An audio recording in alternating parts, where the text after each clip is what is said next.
Bank of Ghana says it remains policy solvent despite posting an operating loss of 9.4 billion for the 2024 financial year. There's more from its latest financial statement. Function anymore. I don't understand how I make $34 an hour and I can't function. I can't function. I can't pay my bills. I can't even literally keep gas in my car to get to work 3 days a week.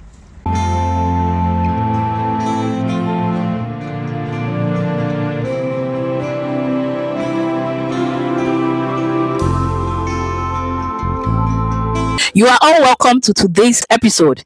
It's breaking in the motherland, Ghana, reporting right from the stable of the ambassador of the motherland, aka Victoria Civic Inspiration, reporting live and direct as stated by the Bank of Ghana and the Minister of Finance, alongside other interesting, very, very captivating, expository and educative trending news updates. When you hear update, premium update that we have going on in the motherland. So first on the list is the new release of current exchange rate, as good as the dropping down of prices of goods and commodity, God, as well as provision of more cash or printing of more cash to aid and facilitate what? The stability of goods and services, as good as controlling inflation in the motherland. Let's take a look at the rundown of all these videos, as well as other interesting videos that have been put together. And please do not forget to like this video, share this video, and stay subscribed. I will come back to give you more update on this. Ghana to some wonderful snowy any. I was in for Matana say, my Japanese dear, no one say I, and some no edos ye pa, and no enemy de airboy, and say one so no, and no any pa. I was on for in Zampano, the mechie, na in Sambia, a war, and I say, Bia, air cosso, a woman gunning no, as a fine and so Dimitri. The Bank of Ghana says it remains policy solvent despite posting an operating loss of 9.4 billion for the 2024 financial year. There's more from its latest financial statement. The central bank asserts that its operations are grounded in its ability to generate sufficient income to support monetary policy implementation, a key indicator of policy solvency. The report also showed a significant increase in total assets, rising from 140.41 billion Ghana cedis to 215 billion Ghana cedis. The Bank of Ghana's board reaffirmed its commitment to disciplined policy execution, tight monetary controls, and key structural reforms to sustain recent macroeconomic gains. It further reiterated its stance against financing government expenditure, a critical move to safeguard fiscal and monetary stability. Now, away from that, there may be relief ahead for Ghanaian builders and contractors as cement prices are expected to decline in line with the recent appreciation of the cedi against the US dollar. Now, Chairman of the Cement Manufacturing Development Committee, Professor Alex Dodu, says cement prices should start reflecting the cedi's recent gains against the US dollar. He disclosed that some cement manufacturers have already submitted their May 2025 ex-factory price declarations, while that of June is set to be reviewed by the committee. There's more in this report by Daniel Sakite. Social media commentary over the past month suggested a decline in cement prices attributed to the recent performance of the Ghana cedi against the US dollar. However, checks by Chanwan Business at retail outlets showed prices have remained unchanged. Chair of the Cement Manufacturing Development Committee, Professor Alex Dodu, indicated during a stakeholder event on construction materials that manufacturers are expected to reflect currency gains in pricing. In June, the deadline is the 8th of June. Several of them have also declared their prices. The Cement Manufacturing Development Committee, which I chair, will be meeting, and our job is to certify the prices. So our comment to them is that since the biggest driver of the cost of cement is exchange rates, and since the exchange rates is such that the Ghana cedi has appreciated, the expectations of Ghanaians is that prices will be moderated. So we would be looking at the prices and getting back to them if the prices have not come down, to explain why it has not come down and when we should expect the prices to come down, because Ghanaians need that relief. Our currency has strengthened, air prices are falling, traveling, I mean, several things are falling. So the expectation is that cement must and should fall. And when we meet in a week's time, we'll be getting back to them on the certified prices. Meanwhile, the German Ministry for Economic Affairs and Climate Action has underscored the importance of institutional collaboration with the Ghana Standards Authority. The idea behind this is matching government agencies with each other. And when we found this particular need in Ghana to match the Ghanaian Standards Authority with our Federal Institute for Material Research and Testing, because we felt we would be very good partners in working and with developing and fostering the empowerment of standards within the construction industry. The Ghana Standards Authority says it will ensure that the city's appreciation benefits are passed on to consumers. For Channel One Business, I am Daniel Sakite. Over 500 arrests in the last 5 months as part of renewed efforts to combat illegal mining, while also rolling out a major land restoration project targeting 10,000 hectares of degraded land. The move, according to government, is to tackle the environmental devastation caused by years of uncontrolled mining activities. There is more in this report. The low rate of prosecution is raising concerns about the effectiveness of the country's fight against illegal mining, a problem that continues to degrade farmlands, pollute water bodies, and threaten livelihoods across many communities. According to the Lands and Natural Resources Ministry, the failure to secure more convictions has been a major obstacle in the previous attempts to clamp down on illegal mining operations. It has even extended the challenge and the sophistication of this challenge we dealt with. From 2022 to 2024, out of 845 arrests we made, we couldn't even prosecute them. Only 31 or 35 were able to prosecute. That's a paltry 4%. And that is really the challenge we had to deal with. We asked, how did we get here? And I think we are asking this question not because we are interested in figure pointing, but we are asking this question so we can get to the root causes of this challenge and address this fundamental challenge that is basically coming to destroy us. I've not even talked about the health implications of all the things I've talked about. Well, what is at stake is political will and the determination for all of us. The sector minister also revealed the number of arrests made so far. He further points to political interference in the issuance of mining licenses as another challenge which undermined the integrity of the regulatory process. And for those who were getting the licenses, they were getting the licenses because they were politically connected. So we're not following due diligence and doing it. Oftentimes, people will take licenses from Accra and go to a mining community and waive it. And this is the first time the community is seeing this investor. All of that had to change. We decided to also make sure that if you have 7,500 football fields to recover, and you're going to spend millions and millions of dollars to really recover, you need law enforcement to come. We strengthened law enforcement. Decided to work hard. In the last 5 months, we've done over 500 arrests, and over 200 plus and other equipments have been seized. We continue aggressively to deal with that. Amid these concerns, Johndramanimahama says the government is committed to the fight against illegal mining as plans are underway to restore degraded lands. The gold board is not only about exporting gold. It will soon roll out a track and trace system to ensure that Ghana's gold exports are procured from environmentally sustainable sources. The gold board will work to train artisanal and small-scale miners in responsible and sustainable mining practices. The Ministry of Lands and Natural Resources, in collaboration with the Gold Board, is also soon to launch, in cooperation with the private sector, an ambitious project to reclaim 10,000 hectares of mined-out lands. So let us move from competition to collaboration. Function anymore. I don't understand how I make $34 an hour and I can't function. I can't function. I can't pay my bills. I can't even literally keep gas in my car to get to work 3 days a week. I buy a loaf of rye bread and I work really hard to keep that one loaf of rye bread lasting me the whole week, and I eat peanut butter. So I'll eat peanut butter toast whenever I'm hungry. And it's been fine. It's been working just fine. I'm good with that. That's fine. But last week, I guess I was a little extra hungry a couple days, so I had toast in the morning and toast in the evening, which that's not in my budget. So I ran out of bread on like the Thursday or even the Friday, I don't know. Either way, at 47, I had to see if my mother could buy me a loaf of bread so that I could eat for the weekend before my daughter got home. I don't understand why things are so hard right now.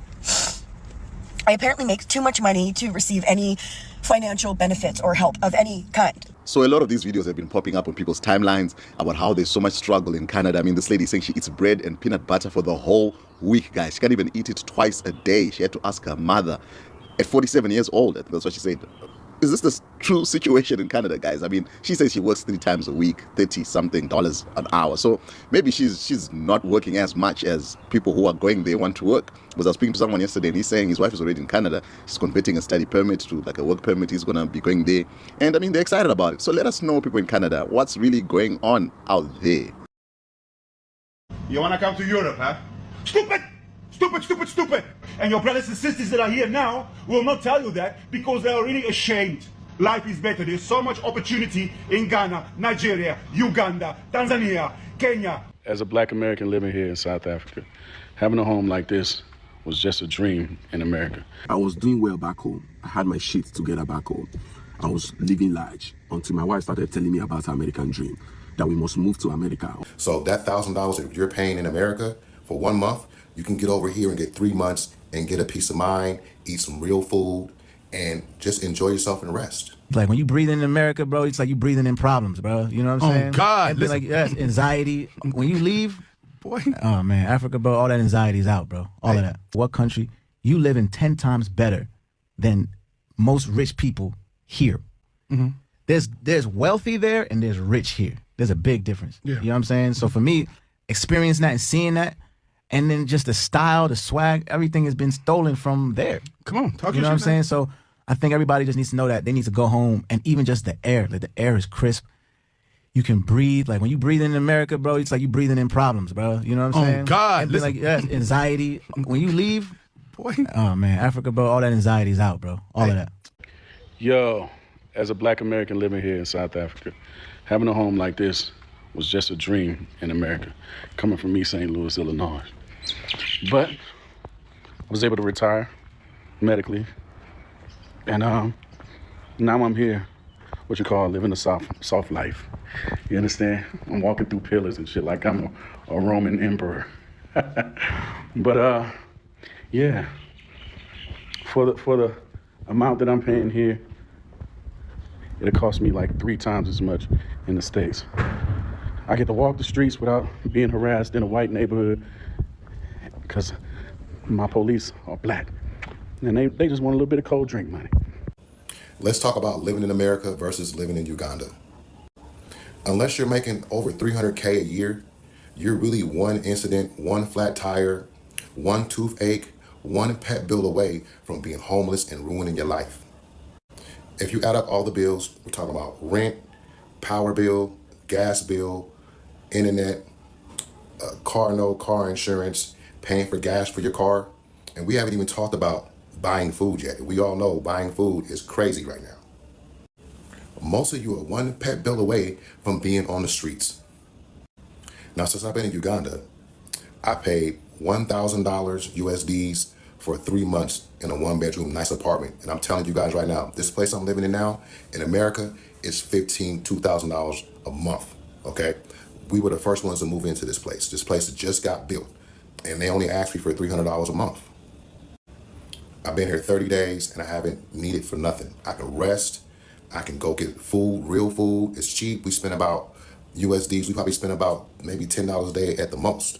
So I just been resting, eating, doing content. My rent is paid.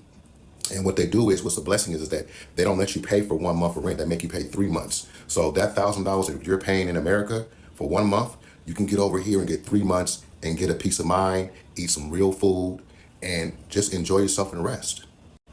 Also, the weather's like 70 degrees to like 85 degrees every day. There's no daylight saving time. Every day the sun goes down and comes up at the same time. You know what I'm saying? So everything is great over here, great this way. So I would say you guys need to get your passports, start looking at tickets, and 1 month of income, you can live over here for like 3, 4, 5 months. So I don't know what you guys are waiting on. You guys need to at least come and visit, man, because I know America is so expensive. Everything is just off the charts right now. And I know a lot of y'all are trying to figure out ways to just basically keep your neck above water. America versus Uganda, the clear choice is what it is. 1 month of rent in America can give you 3 months of rent in Uganda in a place in like a condo. So it's a no-brainer. So get your passports. And if you got any questions, I'm here for you, man. I love Uganda. Like I said, the weather is good every day. It's not too cold. It's not too hot. I came with a bunch of hoodies because it was winter in America. The food is great. Like I said, I lost a lot of weight. If I want to travel, I can catch a boda. I don't know what you guys are waiting for. The people are cool. They know I'm different, but they still recognize me, say what's up, and I don't have no problems here at all. So let me know. If you got any questions, man, I'm here for you. But it's a no-brainer.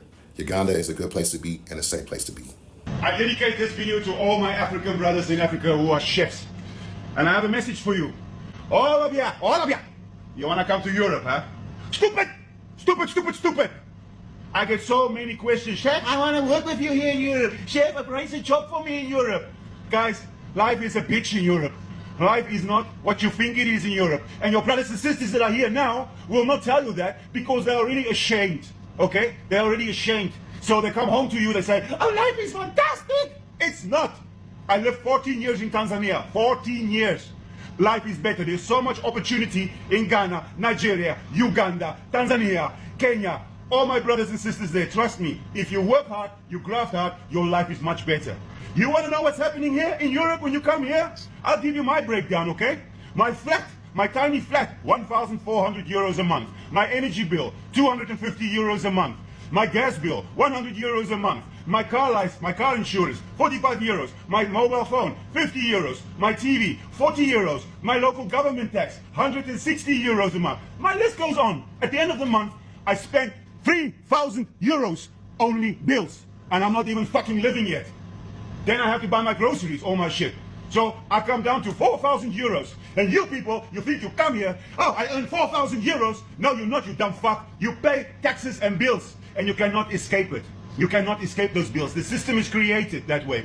So if you earn your 400 euros in Kenya, Uganda, Tanzania, Burundi, Congo, you're way better off. And you have fucking freedom and a beautiful country.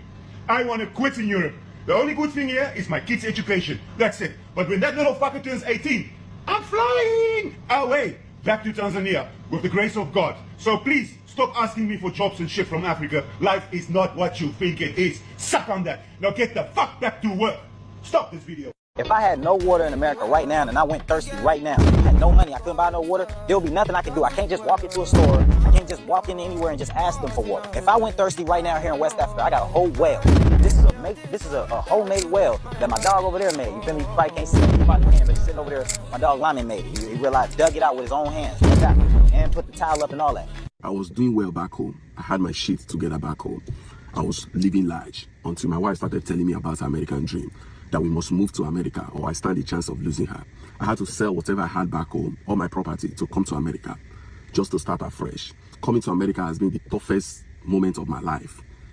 You know, I started looking for a job here and there. I couldn't succeed in any decent job. The only job I succeeded having was taking care of old people. Now my wife is threatening to divorce me, telling me that this is not what she signed for, that she can't deal with this anymore. You get to the point now. She says she doesn't like what I do. Going back, I can't even go back home now because I don't even have anything back home. I literally sold all my property back home to come to America. I don't know what to do. We live better in Africa than you're living in America. The same house in Africa, you wouldn't even be able to be in it in America. You see? So you have help. You have, I've had friends come and be shocked. Oh, you have fancy cars. Oh, you have big houses. Yeah, did you think we were living in trees? We're not. Can you emphasize on that for me? Maybe if you can go deep into what you're saying. Well, I mean, they're just surprised at the level of life that we live because they've been told so many things over the years. And it's getting worse now as they're trying to kill Black history in America altogether. But if you even look at the statistics, statistically, most of their physicians are Nigerians or Ghanaians. Most of their people high level doing anything are African people. So, that's why they're evil and salty about it. And now they're trying to, shut down students going and all that kind of stuff because let's face it, Black don't crack and it dominates whatever it decides to focus on. It's just as simple as that. We decide to play golf, we run golf. We decide to play basketball, we take that over. Tennis, football, whatever. We live better in Africa than you're living in America. The same house in Africa, you wouldn't even be able to be in it in America. They want you to believe Africa is poor, dangerous, and broken. And that narrative is outdated and it's intentional. Africa is one of the most resource-rich continents on the planet, holding vast reserves of gold, diamonds, cobalt, rare earth metals, and the raw materials that power the global tech economy. Not to mention, it's also the youngest continent in the world. And 60% of its population is under 25, meaning it's literally the future of innovation, creativity, and labor is already taking shape across the 54 countries. Or is it 55 countries now? But anyway, it's also home to the oldest human fossil. Africa is the blueprint. It's the cradle of modern humanity. And a lot of people speak about Africa and treat it like it's one country, but the continent is vast, it's diverse. Over 2,000 different languages are spoken, hundreds of different cultures, and some of the fastest growing economies on earth. So when outsiders use these preconceived notions to convince you a place is hopeless, it's often because they want to exploit it while you look the other way. And when people tell us, go back to Africa, baby, I pack my bags gladly. But if you only know the Africa they show you, baby, you won't know Africa at all. You have heard it live and direct. For those that are very, very, inquisitive and really want to know what is up and trending, we have heard how it is going on in the motherland. Yes, and as good as other videos that we have put out here of foreigners' expression, experience, and the rest of others. Now, what do you think? Let me know your thoughts, your opinion. See, this is a welcome development as far as I'm concerned. Everything Ghana is up and doing as we speak today is what every good, sustainable, proactive government leaders are supposed to be doing. Oh, how I wish this kind of thing is happening in my country. Look at where Ghana is today. Look at what the leaders are doing. Guys, I'm really speechless.